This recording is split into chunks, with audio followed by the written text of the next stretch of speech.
Первые договоренности Запада с РФ Зеленский рассказал, знает ли дату окончания войны, а в Беларусь залетел целый рой российских дронов. В эфире «Нехта» самые важные и интересные новости к этому часу. Звонок из Берлина в Москву. Мир обсуждает первый контакт Шольца и Путина. Что известно о договорах с Кремлем? Смерть российской журналистки в отеле Узбекистана. Стали известны детали гибели в гостиничном номере. Убийство или случайность?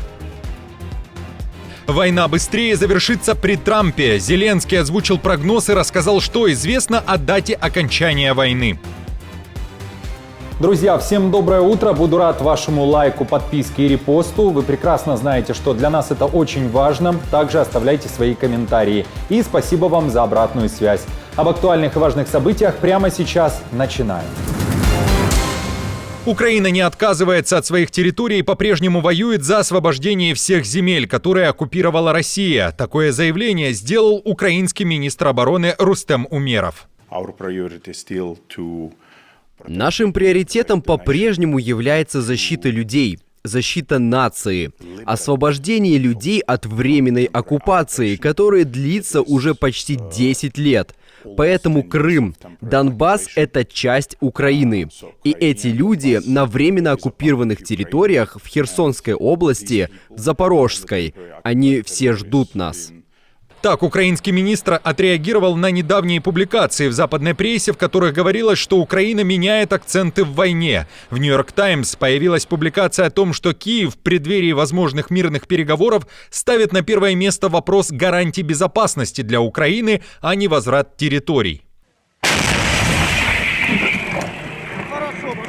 Авторы издания со ссылкой на высокопоставленных украинских чиновников писали о том, что территориальный вопрос для Украины важен, но все же важнее гарантии безопасности. В публикации уточняли, что Киеву важно, чтобы линия заморозки конфликта не мешала экономическому восстановлению страны. Промышленные районы должны быть безопасными для инвестиций.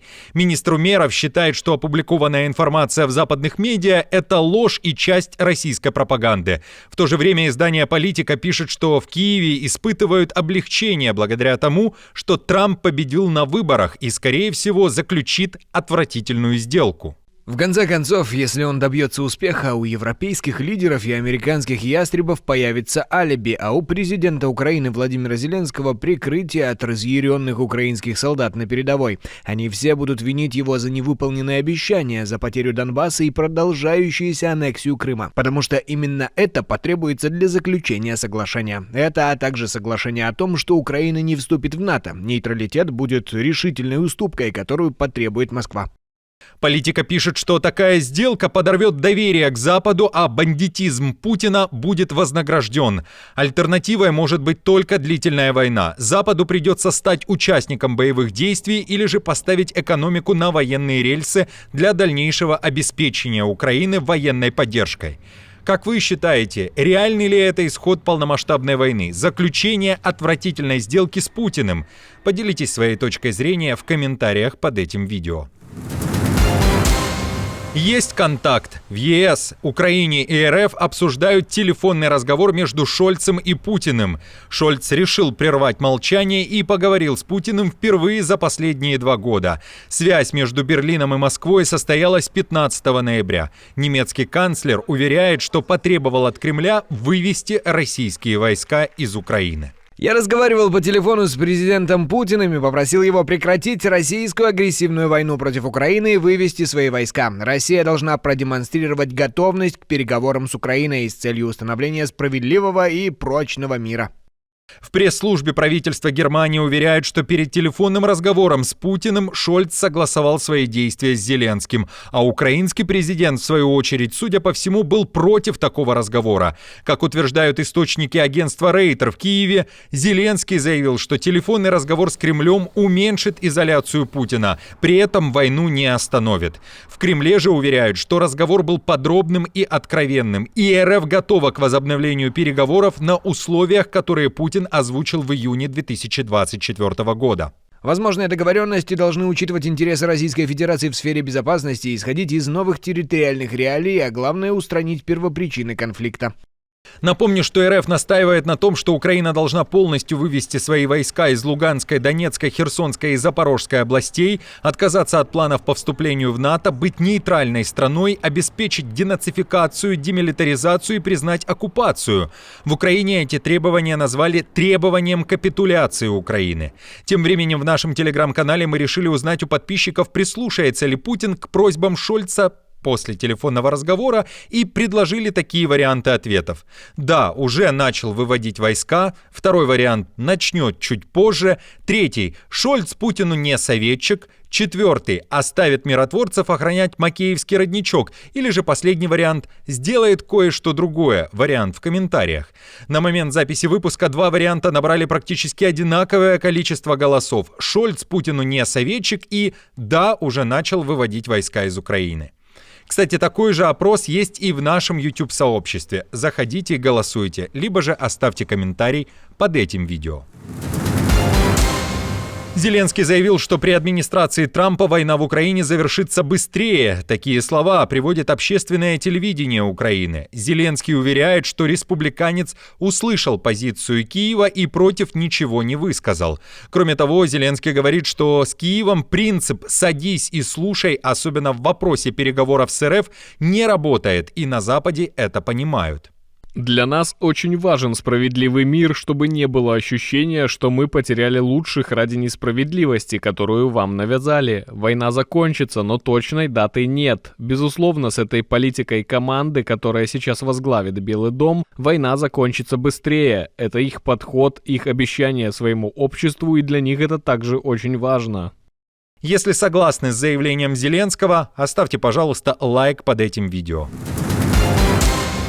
РФ накаляет ситуацию в небе. Лондону пришлось поднимать свои истребители для наблюдения за российским самолетом-разведчиком. Ту-142 появился в воздушном пространстве над Северным морем. В Минобороны Великобритании сообщают, что это уже второй инцидент за последний месяц, когда самолеты Кремля приближаются к Соединенному Королевству.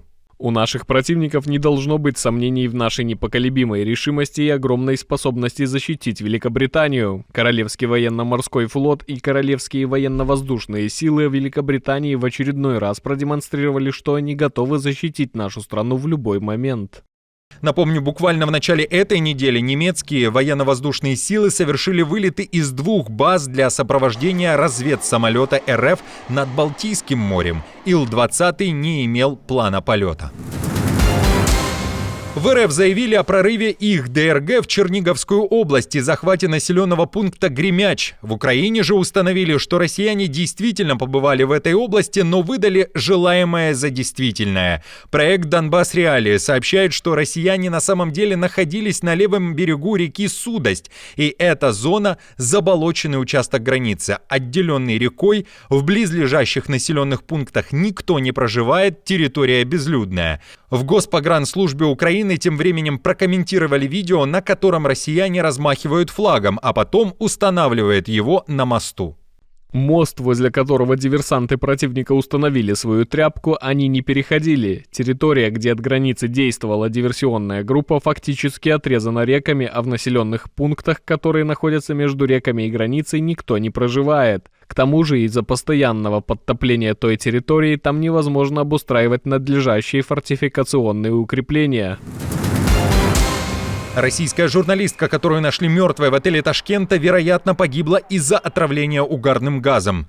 В Генеральной прокуратуре Узбекистана сообщили, что по предварительным данным в крови Инессы Поперной нашли следы карбоксигемоглобина, этилового спирта и сульфида водорода.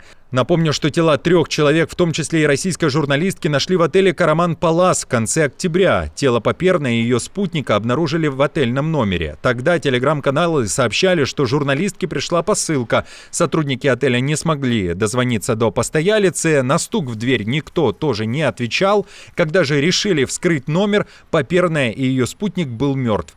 В соседнем номере также нашли еще одно тело гражданина Узбекистана. Российские медиа предполагали, что причиной смерти могло быть отравление газом, который попал в вентиляционную систему после чистки бассейна. Россия атаковала Беларусь как минимум 49 ударными дронами «Шахед», и это лишь за октябрь. Статистику опубликовали мониторинговые каналы Беларуси, и это количество они называют рекордным.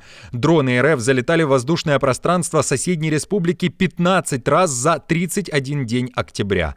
3 октября один из БПЛА упал и взорвался в Калинковичах. Один беспилотник был сбит в Ельском районе. Кроме того, 33 БПЛА вернулось в Украину, а 14 пропали с радаров. По данным независимых белорусских телеграм-каналов, на территории республики продолжают находиться российские военные. Их численность не меняется. Российских оккупантов около 2000 на территории РБ.